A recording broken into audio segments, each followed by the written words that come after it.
It's Wednesday night. The New York Theater Barn is live!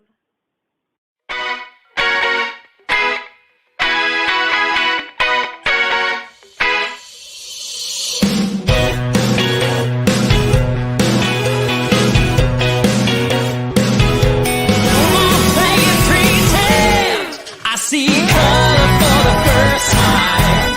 Finally, I can feel the sunshine. My heart's singing for the first time. Baby, is this love? I see color for the first time. Finally, I can feel the sunshine. My heart's singing for the first time. Is this love?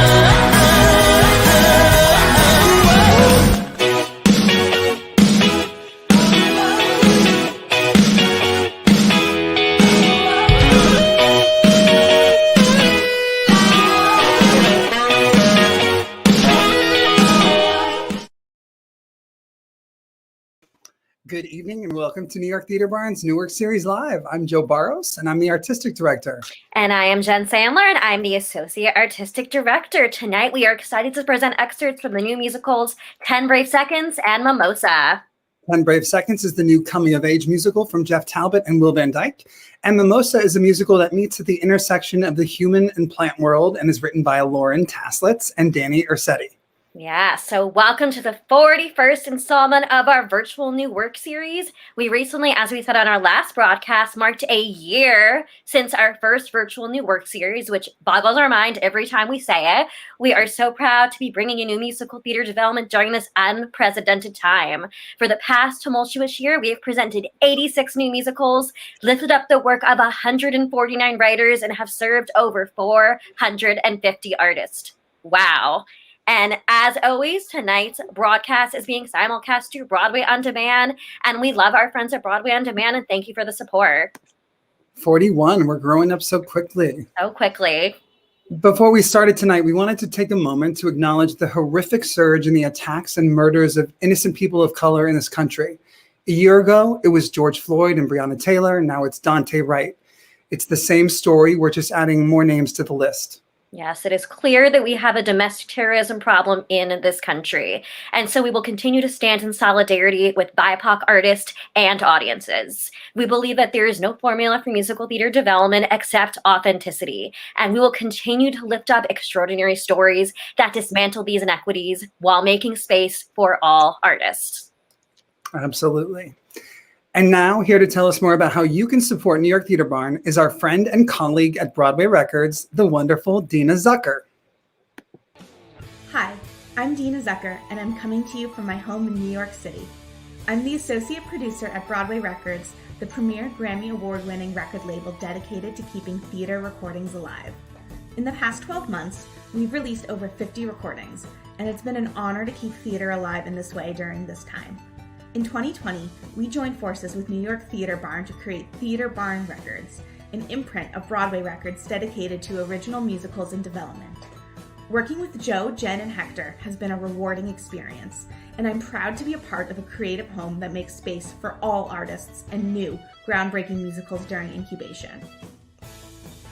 The NYTB family is very excited about tonight's original culture-shifting musicals, 10 Brave Seconds and Mimosa.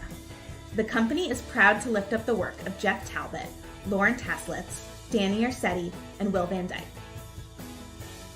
New York Theater Barn is a 501c3 nonprofit organization, and your gift tonight is tax deductible. Thank you for supporting live theater and the development of original musicals. Enjoy the show!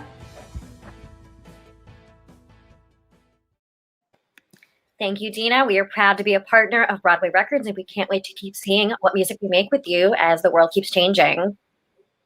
Absolutely. And making a gift tonight is easy and fun. Tonight, you can quickly donate by text at any point during the presentation or even when it's over. It's true. The number to give is 631-710-NYTB, 631-710. Those last four digits are 6982, and we are scrolling them right now on the screen. Ooh, so American Idol over here. Yeah. Idol, wow. Well, our recent Newark series featured the new musicals Seasons and Starry. Here's a clip from our presentation of Tyler Tafoya's Seasons. Take a look. I had been doing a one-man show at Rockwell, which is how that kind of all got started. And then I decided to do the song cycle. And it was pretty much just like a writing experiment for me, just to see if I could do it. Because prior to that, I did a full book musical. So I was like, can I tell a story within, these, 15, 10 songs or whatever. But I did exactly like you're saying. I went back to like, Edges and Songs for a New World, or like the last 5 years, and seeing like, what's the structure of that? How can I use what's come before? Because I'm always, I'm a nostalgia junkie, and I just take from what's come before, and because it works. I realized halfway through writing them is like these all, hit key moments in people's lives, falling in love and out of love, chasing careers, starting families, and all that kind of stuff. And they all have this theme. I might as well, since it's all about, the different seasons of our life, let's turn this into a song cycle. Let's have some fun with it. They can say what they want, they're not out on their own. And the ones without fault, well, they can throw the first stone. And I'm trying to find a little piece of mind while alone. I just thought there'd be more than this. With all the ups and downs, we still somehow don't really know what life will bring. Do we keep searching for something more to what it all must mean? I think you can like listen to any of the songs on the album now and take, just take the song as itself and see a whole arc of a person's character throughout it. So that's fun. I'm writing in the headspace of like, what's something that we've all gone through. We've all experienced falling out of relationships, falling out of friendships, and that is okay to become different people as you age. So I think with the show, it just kind of like allows people to like, hey, it's okay. You're doing okay. Don't feel the weight of everything you're thinking. I still don't know if you exist, or if it's a hopeless romance. But I don't want to go through the rest of my life without taking that chance. I've never been much good at patience, but in life, if you're wanting to thrive, you have to go through it, the good and the bad. That's just part of being alive. I can't wait till the day that we meet, and you're not just a hope in my head. I'm always one step behind, and yeah, I may be 10 steps behind, but for you I'll take 100,009 jumps ahead.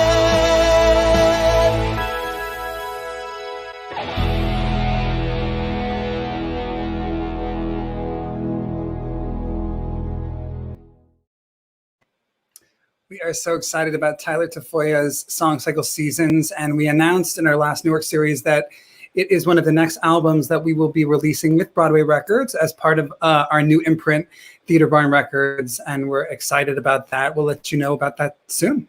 It's true, and I'm also working with them on a 54 Below show when everything is back, so we love Tyler, and this is not the end. And now here's a clip from our other show, Matt Dahan and Kelly Linda Angelo, Starry. Take a look.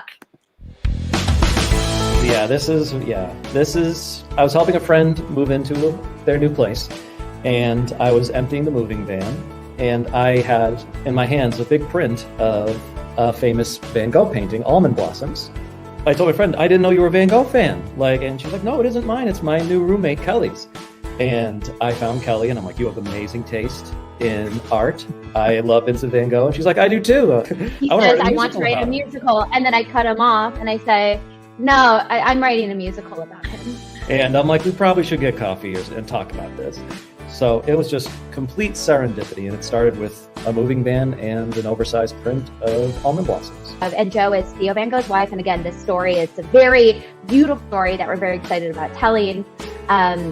But it's at the point where she is kind of trying to extend her hand out and say, I'm a part of the family, and I'm here, and I love you.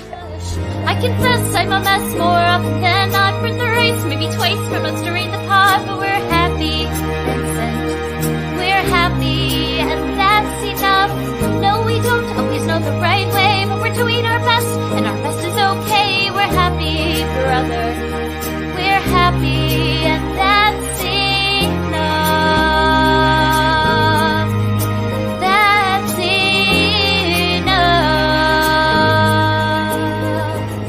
have taken the spirit of his approach in art and applied it to the musical and our approach to the musical. He was on the fringe. He was an outcast. He wanted to break barriers, break the mold, and try new things, and really try to experiment with how things could be presented to the world. And I think that we have tried to do that every step of the way. And that was one of the things that Kel and I wanted to do, was to challenge people with this stuff. Because one of my favorite things to say about Starry is most people, when they think of painters, they think of crusty old dudes, at their easel, slaving over every single brushstroke.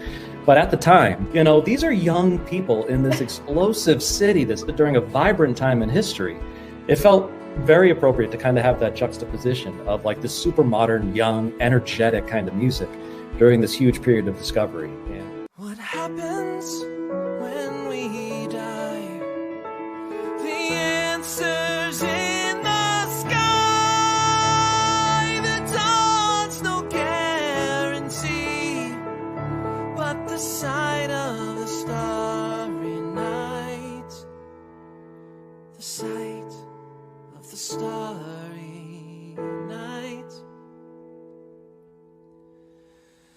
makes me free.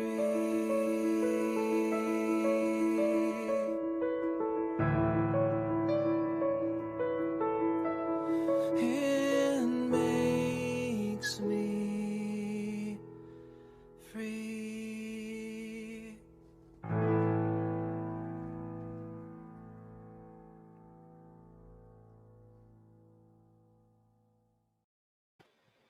I was just talking to our artistic associate pals today, and he said he can't stop thinking about the show, and it's just haunting him, and I agree. Yeah, it's incredibly melodic. Those songs will get under your skin. Well, now let's get started. Our first show tonight is Mimosa, and I am not talking about the brunch cocktail, though I could use about 3 right now. So our first show tonight is Mimosa, which has book and lyrics by Lauren Taslitz and music by Danny Ursetti. I've been so excited about this piece ever since Brad Wilcuts from Michigan State University told me about it. It immediately gave me Fern Gully vibes, and it feels like a Pixar film. But I've been drawn to it because I've never experienced a story quite like it, nor have I ever seen a musical that made me feel this way. Mimosa is a plant with a special gift. She can dance. Mom begs her to stop, concerned that she could be noticed by a human. Then along comes lonely teenage human Molly, who catches sight of Mimosa dancing and is so delighted by her, she digs Mimosa up and takes her home. Together, they learn to communicate in order to unite and heal their imperiled communities. Mimosa is a cautionary tale that asks us to see ourselves as natural parts of the natural world in order to preserve and save our environment. Wow. And now joining us from their homes in Chicago and New York City are the writers of Mimosa, Lauren Taslitz and Danny Ursetti. Hi. Hello. Hello. Thanks for joining us. Danny Ursetti, I said your name wrong. I'm so sorry. That's okay. I No worries. practiced. Well, Danny Ursetti and Lauren Taslitz, it's great to see you both. Danny, you are a composer and percussionist from Southern California. Your work has been developed with Barrington Stage Company, Prospect Theater Company, Coastal Carolina University, and NYU Tisch Drama Stage Works. You also served as music assistant to your mentor and friend William Finn on the Broadway revival of Falsettos. And rumor has it that you're collaborating on a project together. That's very true. We're working on a song cycle right now about the pandemic, and we're hoping to have that ready for the summer to maybe do a little reading. Awesome. Can't wait for that. Falsettos is my favorite musical, and Bill Finn is my favorite composer of all time. It is? I've never heard this about you. Lauren, you are a lyricist, librettist who splits time between Chicago and New York. Your work has been developed with Barrington Stage Company, National Asian Artist Project, Porchlight Music Theater, Prospect Theater Company, and the Fifth Avenue Theater. You were the 2020 Robert and Stephanie Olmsted McDowell Fellow and have also been in residence at the Fifth Avenue Theater, the Johnny Mercer Grove at Goodspeed, and the Catwalk Institute. You and Danny were Dramatists Guild Fellow finalists in 2019, among many other finalists and awards as well. Lauren, this is not your first time featured at the New York Theater Barn Rodeo Newark series. Your musical Empty Nesterhood, written but with Paul Liebman, was showcased in our March 2014 Newark series, and since then, the show has received a new title, After They've Gone, and here's a clip from that presentation in 2014. Take a look. How it sucks to be young, frantically seeking direction, trying this, trying that. Ask what you feel, that's your ideal, not perfection. We can make it work. We won't have to advertise, I've got clientele. We won't have to hire, we can work there as well. We already have space, So none but the hell, we can make it work. My Beaver Cleaver, Archie Bunker, Norman Rockwell, Homer Simpson, bedtime stories, TV watching, Reader's Digest, Playboy Bunny, milk and cookies. marijuana. What? Just kidding. I adore this new stage. It's my second coming. Second coming of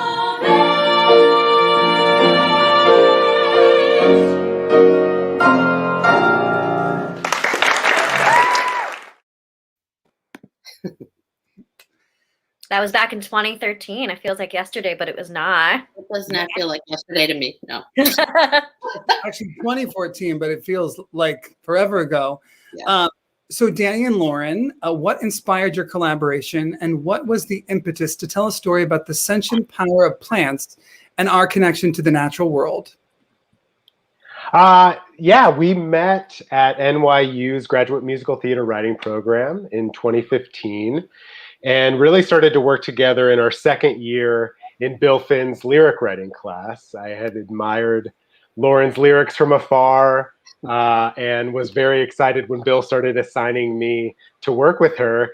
And because of that, after we graduated, Bill kind of commissioned us to write a show for his cabaret at Barrington Stage, which we worked on at his house in Pittsfield over the summer. And that became Regretting Almost Everything. And we've been working together ever since, and regretting very little, I think. Right. And I mean, this show, it's not like we set out to write a show about the relationship between plants and humans or plant sentience.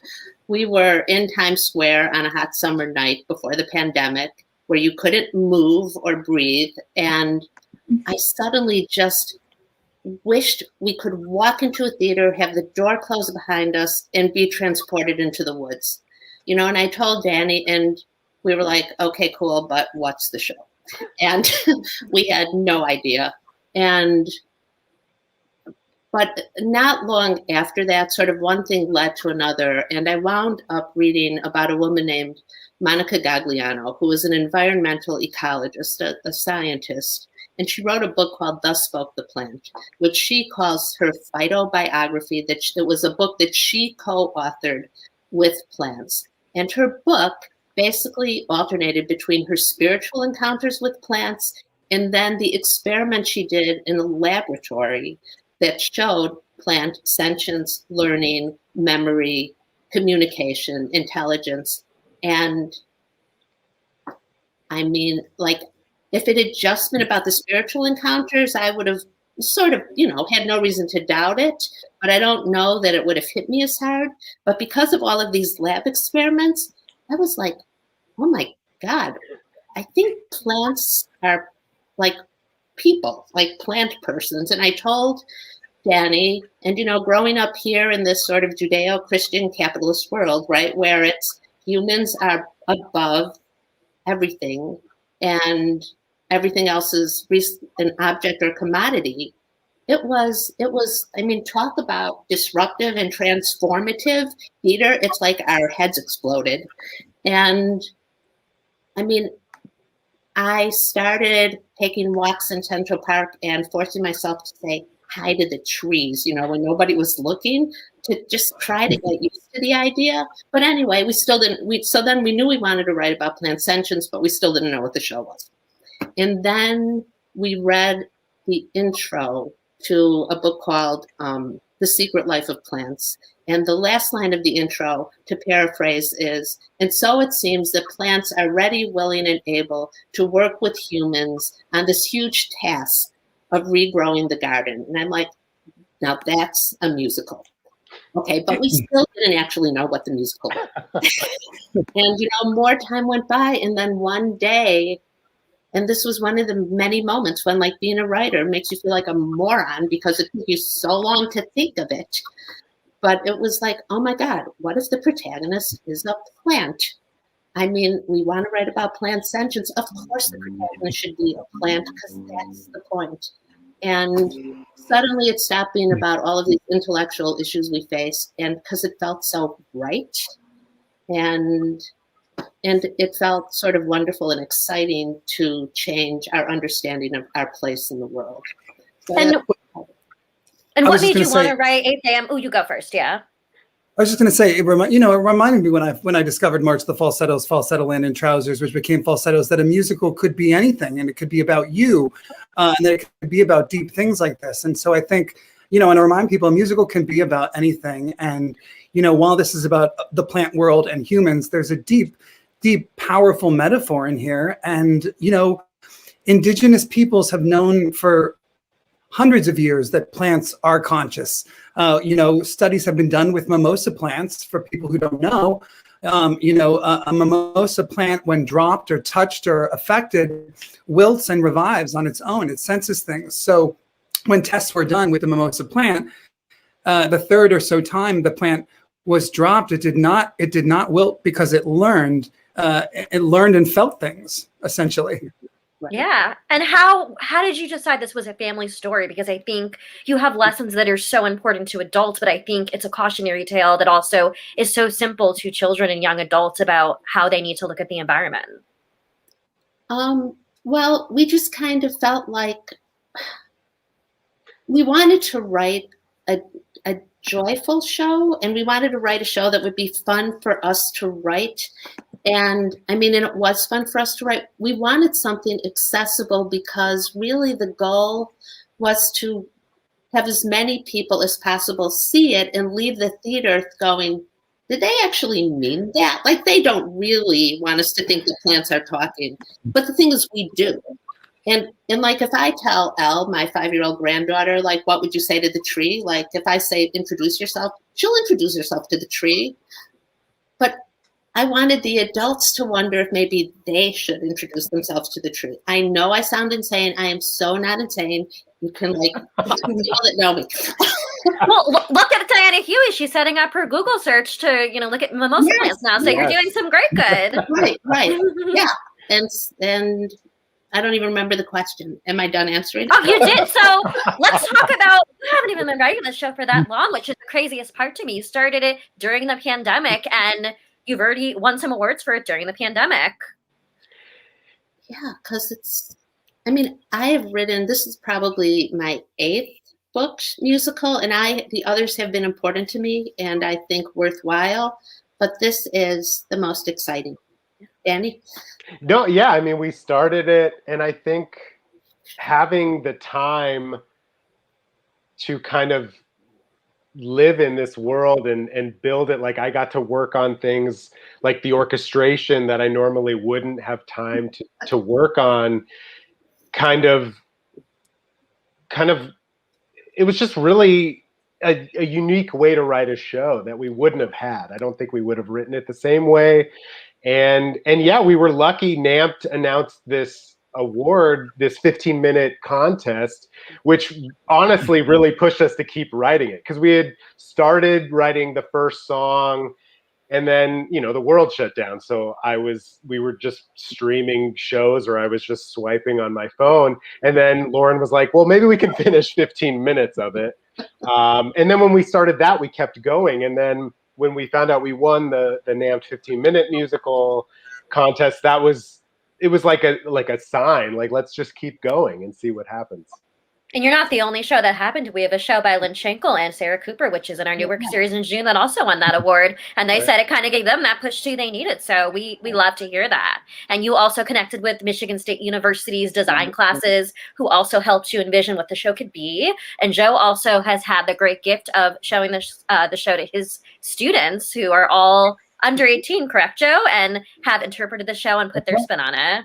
Yes, all my students from the Right Way have had a great time working with my favorite song from the show with them called "Gotta Move," which you're going to see in full tonight. Yeah. So here is a little exploration video, which includes the work we've been doing around the country with students who include Adriela Goncalves, Eliana Gamble, Sophie Polyakov, and like we said, we're also showing conceptual makeup and scenic designs from students at Michigan State University. And first, you'll also see Lauren's adorable granddaughters, Elle and Nessie. What do you know about mimosa? She's a purple flower, and she wears pink earbuds. What can mimosa do that most plants can't do? Do you know? Dance. Yeah. Dance. Wilt, revive, wilt, revive.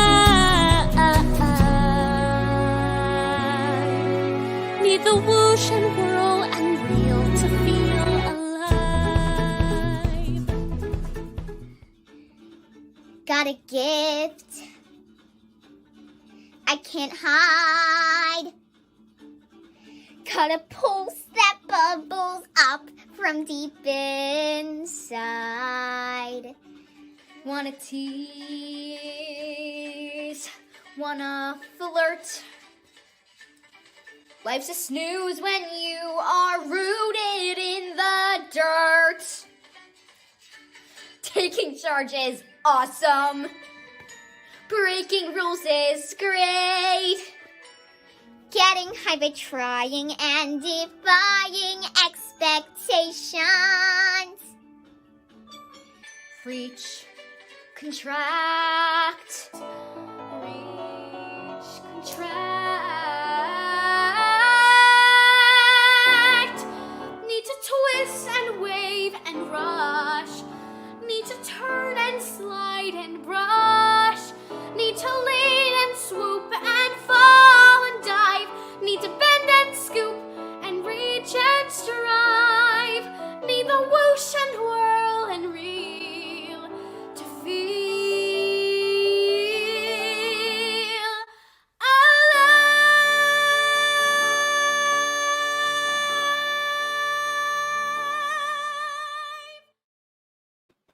That's the end of the night. We'll just end the show there. So adorable. Oh my gosh. So that sets up our first song of the evening, though, perfectly. Gotta Move. So let's hear more about Gotta Move. So this song kind of introduces our main character, Mimosa, who is a rambunctious plant with a special gift, played by Shireen Pimentel. You'll also meet Mimosa's overprotective mother, played by Christine Toy Johnson, who newly elected treasurer of the Dramatists Guild. Hooray. And you'll also hear a chorus of Mimosa's family sung by Belin Moyano and Forrest Van Dyke. It's true. So here is Gotta... Oh, do you want to say anything, Joe? We can also say that we did a little bit of an exploratory lab where we explored some movement that we've also integrated. So that was choreographed by Twan Malinowski, and will feature Twan Malinowski, B. Stone, and me. Yeah. So here is Gotta Move.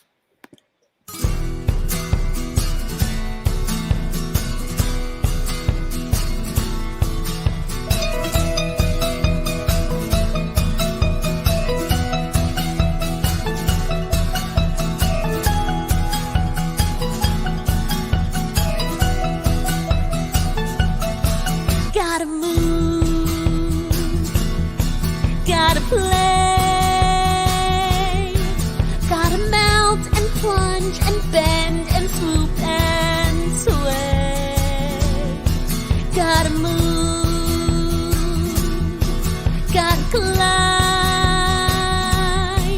gotta fold and fall and stretch and open wide. Staying still is boring. Playing dead is dull. Where is the surprise to light my eyes with wow and wonder? Wilt, revive, wilt, revive. Need the whoosh and whirl and reel to feel alive.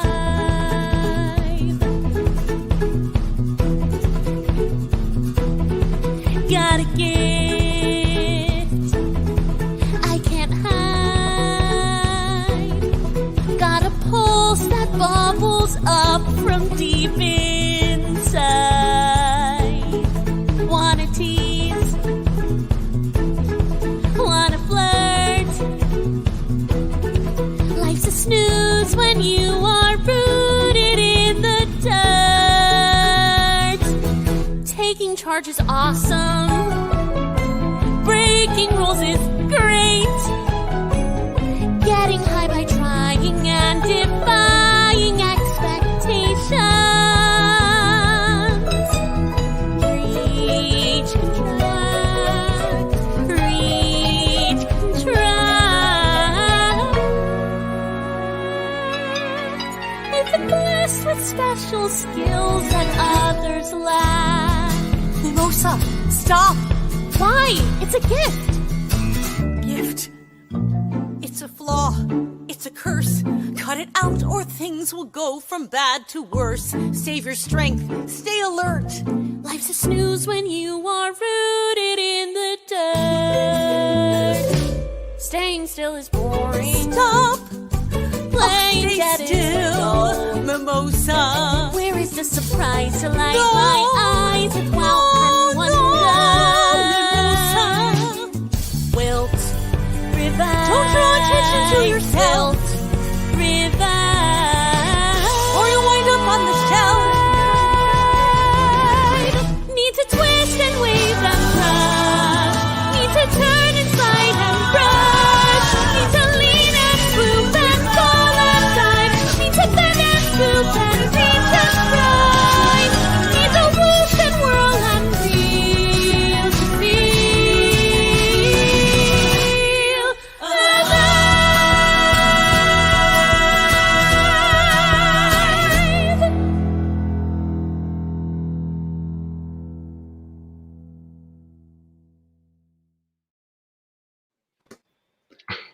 That song never gets old. You do it on repeat. So we had such a good time making that in the studio with Twan and BB and Joe, who I never see dance anymore. So that was a treat for me. So what is the second song we're going to see tonight? The second song is called Can't Do It Alone. It's kind of the message of the show in a way. I mean, the thing I'd say, I'll set it up and then I'll say one thing quickly. The setup is so Mimosa's mom doesn't want her to dance because she might be seen by a human and you cannot trust humans. And sure enough, Mimosa dances. She's seen by Molly, this 14-year-old human, who digs her up, takes her home. And 5 minutes later, Molly, who cannot dance at all, is given the task of making up a dance and teaching it to the whole town. Mimosa volunteers, offers to teach Molly a dance. And Mimosa and Molly spend the next 3 days locked in Molly's room, plant teaching human this dance, and that's how their friendship grows and they bond. And the whole time they're listening to what is really a pop song on the radio called Can't Do It Alone. And that is what we are about to hear. Danny, do you want to add anything?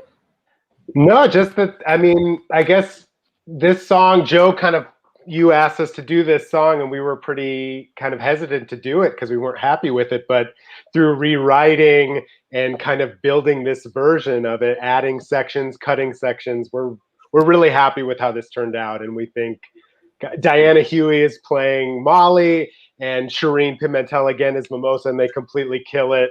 And hopefully you all are dancing at home. And we had the amazing Kristen Yancey and Twan Malinowski kind of give them a little choreographic movement. So we're really excited about this song as well. So here is Can't Do It Alone with Diana and Shireen. The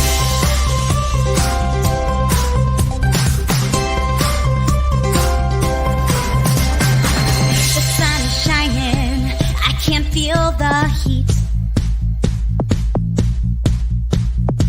The music's playing, I can't feel the beat. Forgive me, babe, for doing all the taking. I didn't see the mess that I was making. Now I see the way it has to be. I need you, you need me. Baby, we were meant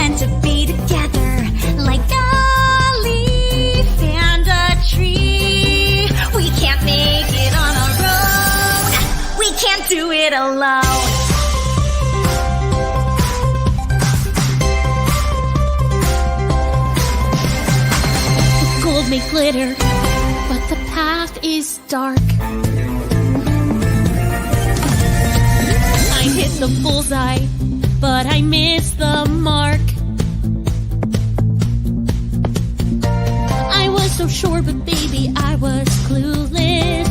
I felt secure, but now I'm lost and rootless. Babe, it's true, I'm nothing without you. I need you, you need me. There is nothing we can't do together, like a leaf and a tree. We can't make it on our own. We can't do it alone. We can't do it alone. We can't do it alone. We can't do it alone.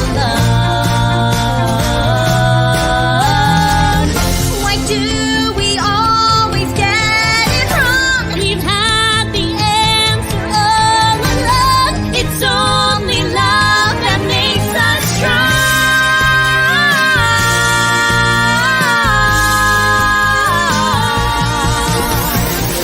My eyes are open and my heart is too. Oh babe, I'm coming back to you. Holding together is the way we'll flourish. I promise from now on to tend and nourish. That's the way to a better day. To a better day.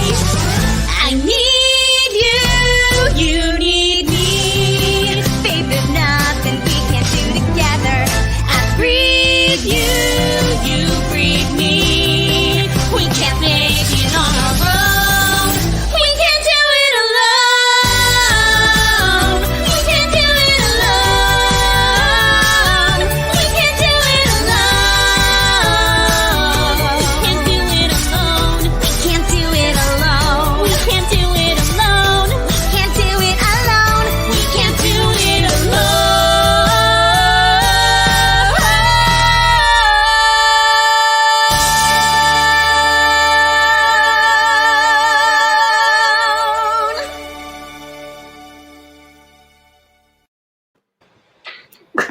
Yay! Oh, good.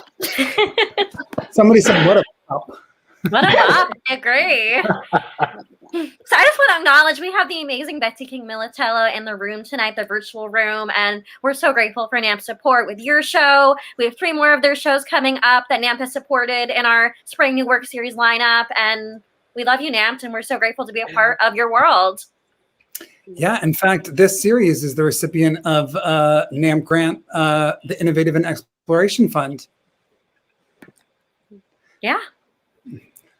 So thank you both so much tonight for introducing Mimosa to the world. We are so grateful that you could be here, and we think that there's a really powerful message here and something that we've never seen in a musical. So thank you for your beautiful show and your fantastic collaboration. And we hope to have a real life mimosa with you soon.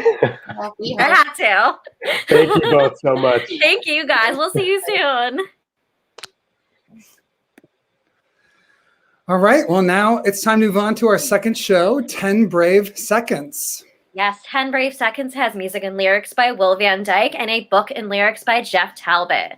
10 Brave Seconds is a new musical about the day that 16-year-old Mike comes out of the closet and the cosmic change that affects his community.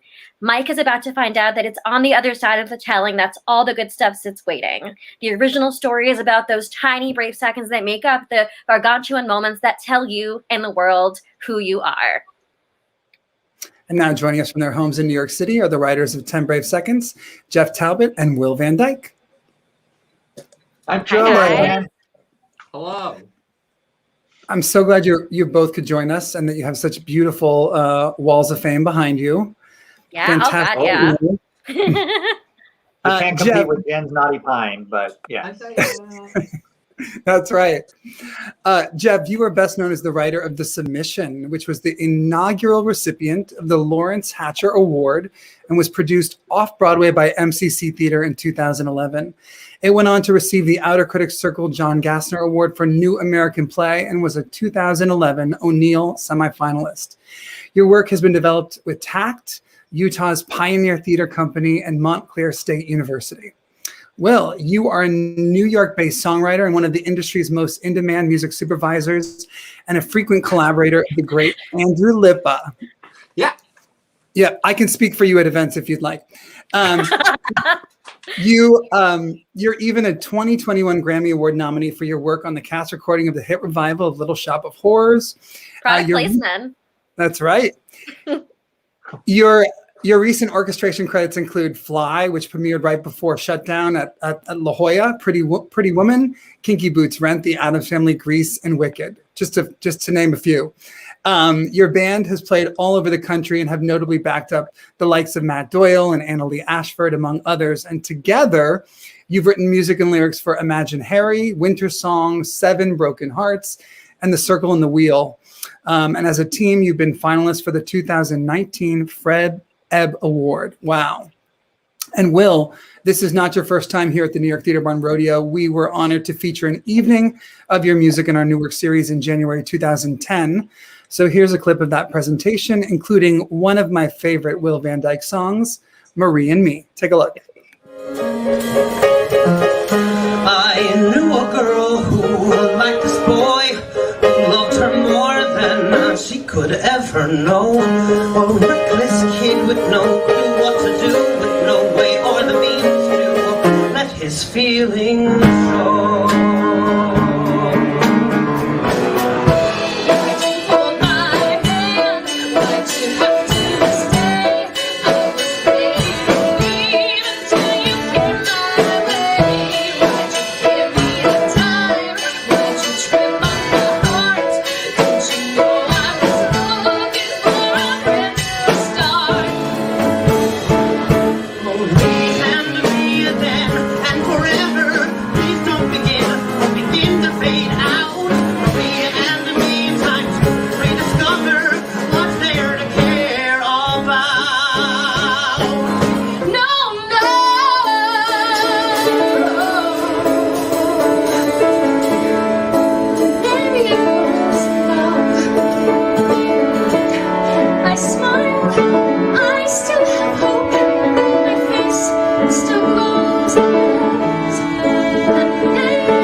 It was 11 years ago.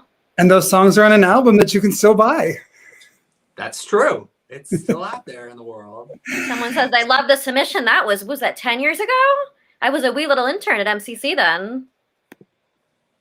Time is crazy. That's right. So Jeff and Will, how did you come to collaborate and what inspired you to create this coming of age while coming out musical story of hope?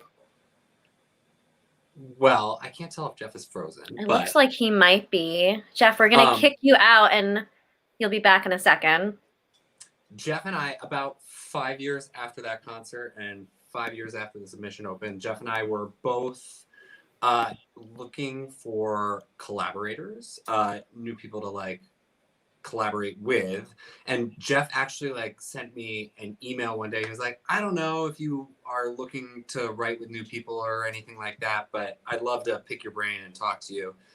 And we went out for chicken and waffles at the Delta Grill, which is sadly gone. And the rest is sort of history. We started talking about a musical an idea for a musical that day, just over brunch, and started writing it. I think that that week, and it was kind of crazy and wild. And that got us to today. Here he comes. There's Jeff. I just told the beautiful story about chicken and waffles.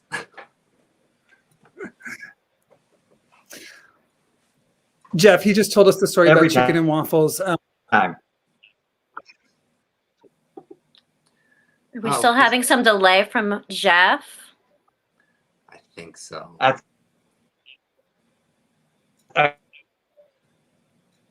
Excellent. Oh no.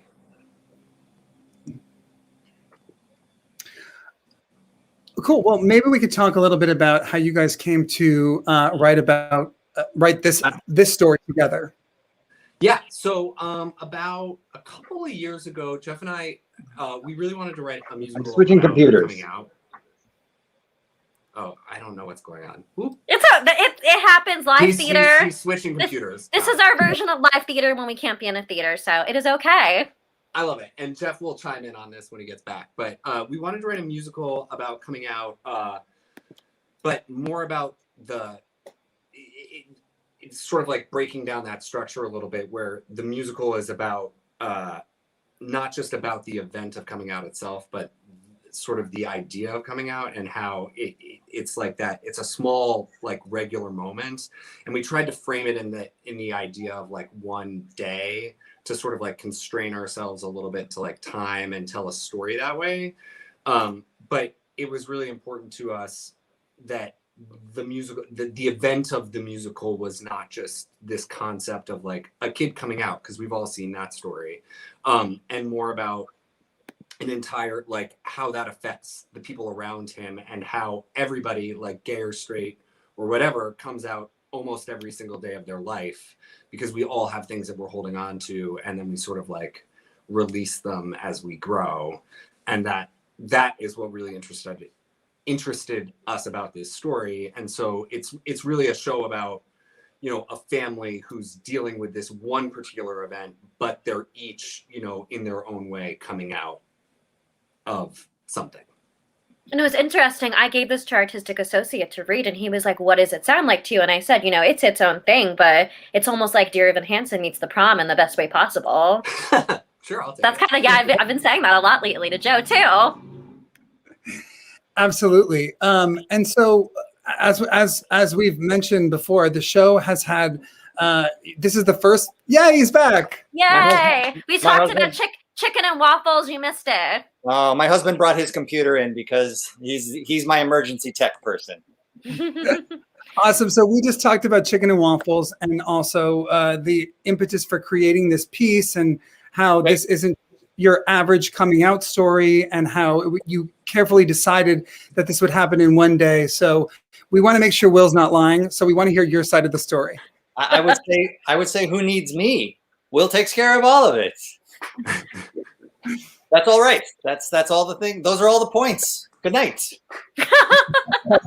why did you want to be a part of this project, though? You know, why? You know, you and Will have written a lot of different shows together, but what sparked your excitement about this show? I think both of us have always had a desire to enter the narrative landscape of talking about coming out, but there are so many versions of that story. And for me, we first started fishing around about adapting, but the stories that we found were either too heavy and too after school specially, or too tricky and too high context. And we really wanted to tell something straightforward about recognizable human beings at a crossing point in their lives where they have to say something scary. So that it isn't just about coming out as a gay human being into the world, but everybody in the show has a secret, something they're afraid to share. And by the end of the show, everybody has to face that 10 brave second moment of actually saying something to tell somebody who you are. And how appropriate that today, you know, Colton Underwood came out. You know, couldn't have been better timing for your show. Well, we'd like to thank them. Well, this is the first public presentation of the show ever, and we have two fantastic songs that we can't wait to share with you. But since the show hasn't really had much development, where do you see the show moving next, or what do you need? We'd love to hear it. But as we all know, the hearing of a musical isn't just get your friends together and in one afternoon do a thing. It takes support. And like everybody, we're looking for the kind of support that could give us 29 hours to actually explore and end that time with all of us finding out something together. Because the next step with every piece of writing is asking other human beings to enter the room with you so you can find out what you have. Yeah, Jeff and I are also both big rewriters. Like, we like to put things on people and make it theirs. And so we want to be able to do that with with actors and a director and all of those things. And is it a show you see a lot of movement with? Is it a show, is it more of a, what kind of show is it? Is it a show with big dance numbers? Is it a show in your mind with more movement? I think musicals can be so many things right now. I think it depends on a director's vision, really. I mean, it's heavy narrative. All of our shows have a big book element, and we're waiting for that partnership to let somebody lend a visual life to the thing so that we can rise to meet that. There's also because a lot of the show takes place in a high school. There's also that ensemble element that's really interesting to bring into it, and the way we've constructed the show and written it is it's a lot of narrative with those people. Right. So there's obviously opportunity for movement, but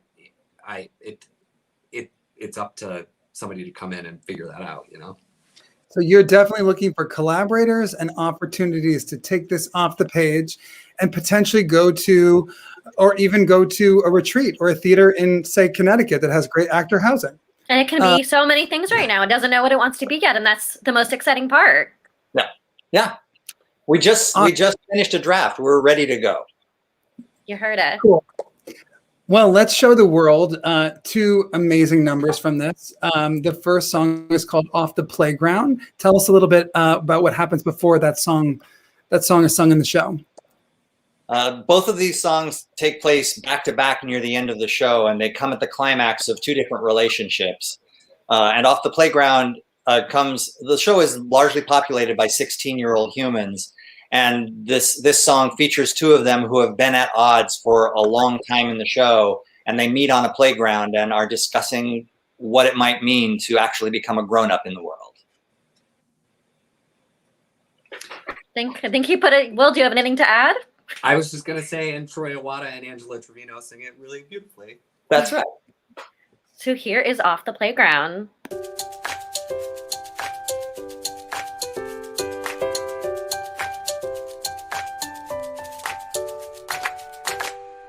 We're sitting on a pony and a cat. Too big to fit, but that's just where we're at. They don't move, never will. Planted deep in the ground, and we don't budge like them. We're frozen still, while the planet's spinning round.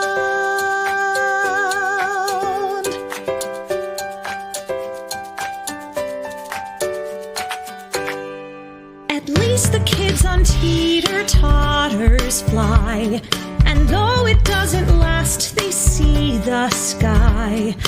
They fly free while we sweat, step by step in our groove, 'cause we are super stuck, our pattern's set, and it's time we start to move. We've gotta get off the playground. We've gotta stop playing grown up and get wise. We've gotta get off the playground now. Life's not a sport and time's too short to live in a disguise. Who will be, I guess we'll see. I'm tired of compromise. So while we're on this kitty and this horse,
night is done, tomorrow's sun will rise.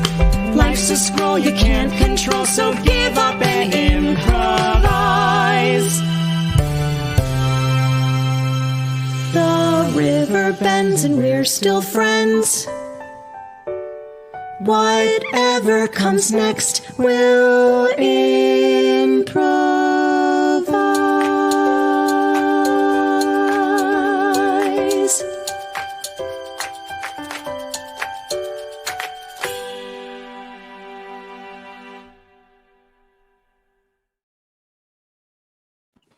Aww.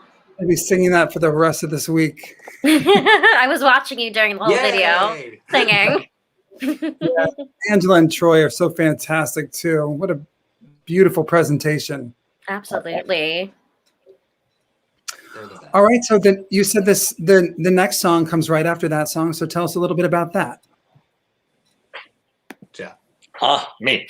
The very next song is the coming out song in the musical, and it's for our young hero who finally tells his dad who he is. But we wanted it to not be the song you expect, so we found through research we found a piece of information about a very famous author that allowed us to build into the show a longer story that culminated in not only our main character coming out, but learning something about somebody from history that both Will and I didn't know before we started writing the show. And it's I was going to say it's a very different moment, but it sort of reminds me a little bit of the moment where Alfie Byrne connects with, oh my goodness, Oscar Wilde in A Man of No. Yeah. Yep. That's right. Will, you were going to say something? Oh, but I was just agreeing with Jeff and everyone. And who is singing the song? This is Makai Hernandez, and he's awesome. He's so awesome. So here is Herman Melville.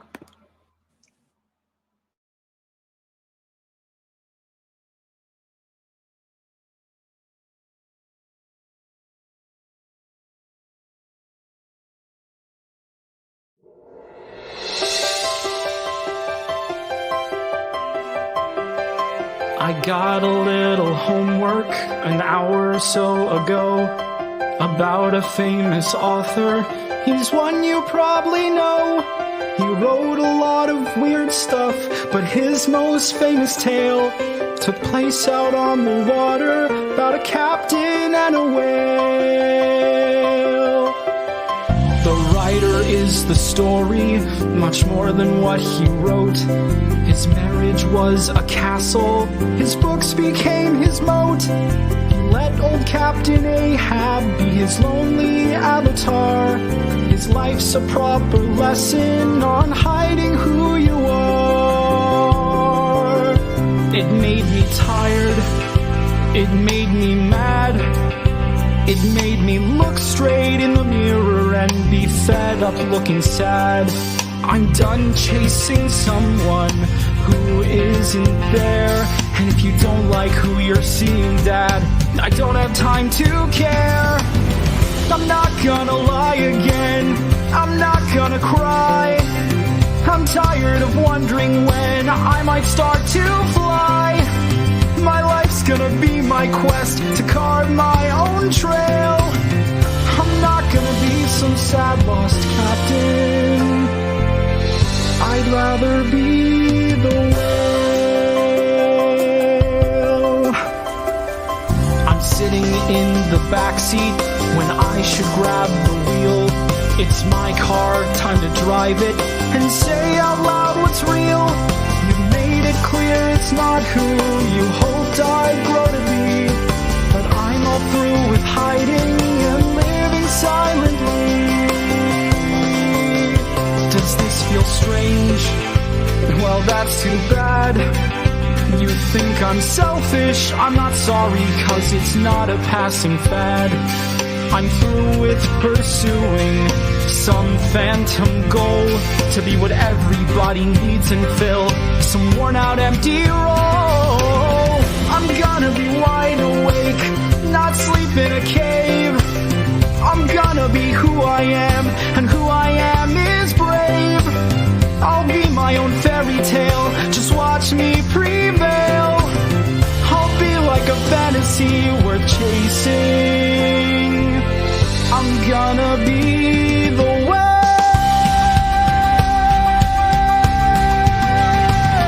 I'm leaving my fear behind and racing ahead.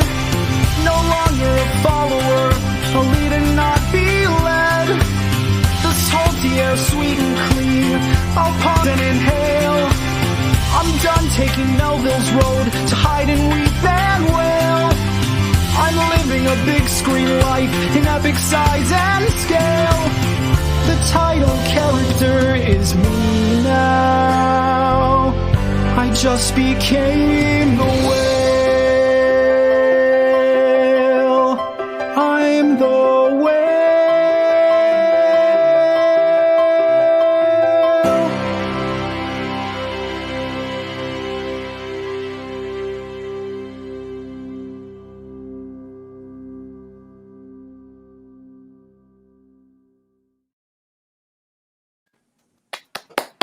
That line at the end, the title character is me now, just really, really got me when I first read it, and it still does now. Oh, thanks. So I feel like, your show, we're in an age where coming out is so much more accepted, but getting there is what the hardest thing is. So how do you hope your show will inspire adolescents and young theater kids that need this message and need it so they can be their truest self? I think my dream would be that we're writing a show that a family could come to, and at the end of the show, either a kid could turn to his parents, or a parent could turn to their kid and say, "I have something to tell you." That it opens a conversation. It creates a platform for a family or a human being to have a conversation with another human being about something they're afraid to talk about. Yeah, I agree with that.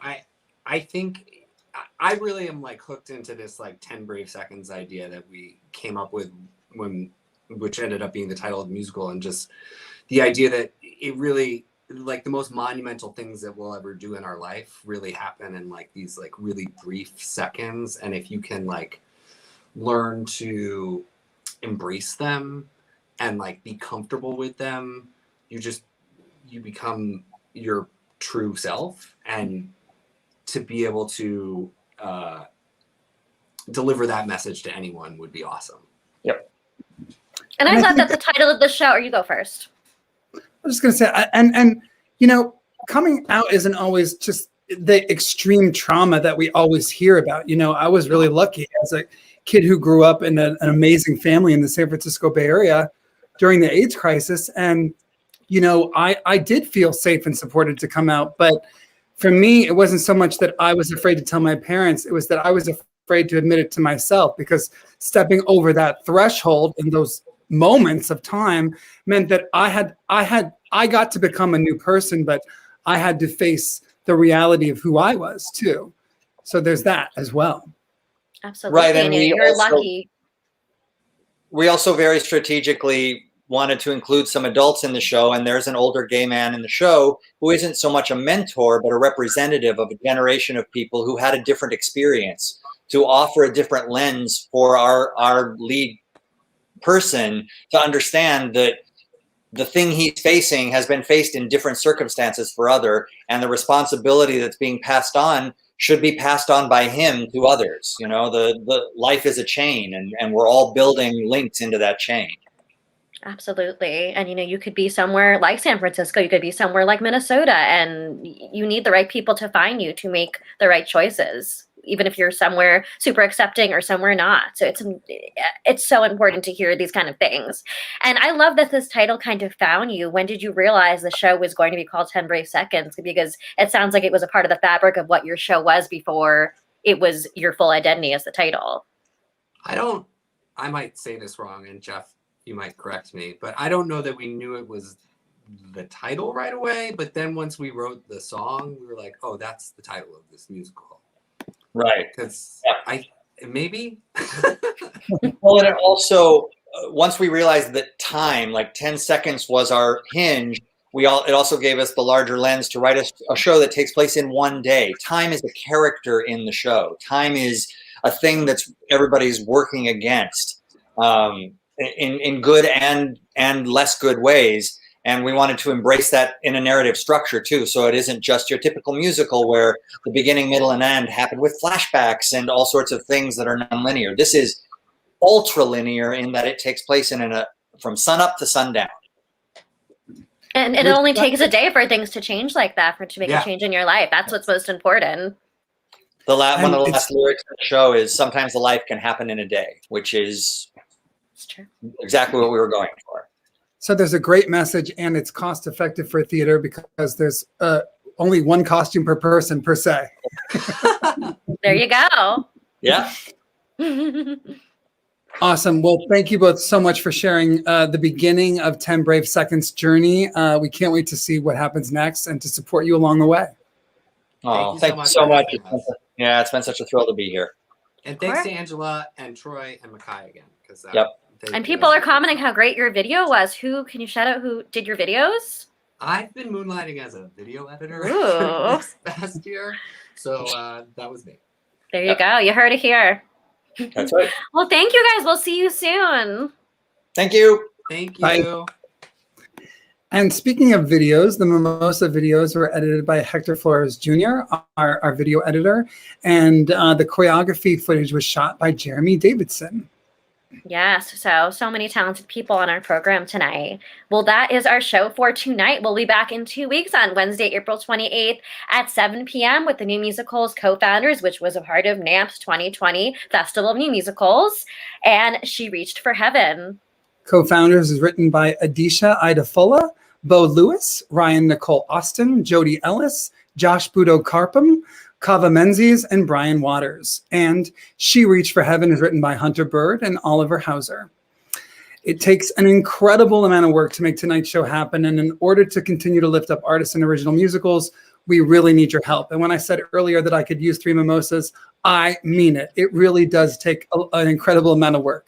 So please join our generous donors by making your gift today on our website at nytheaterbarn.org/give. As we said, you can also donate quickly by text now or anytime in your life, 631-710-NYTB. That's 631-710-6982.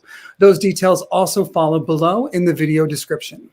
Again, that link is nytheaterbarn.org/give or 631-710-NYTB. 631-710-6982 are those last 4 digits. You can vote for Kelly or Clay or David Archuleta, or for us, or for you, for anyone. So thank you for tuning in tonight, and thank you for supporting live theater as always.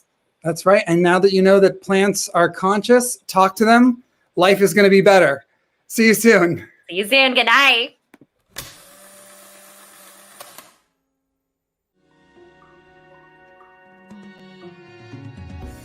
New York Theater Barn gave me a vital platform for showcase and development at an early point in my career.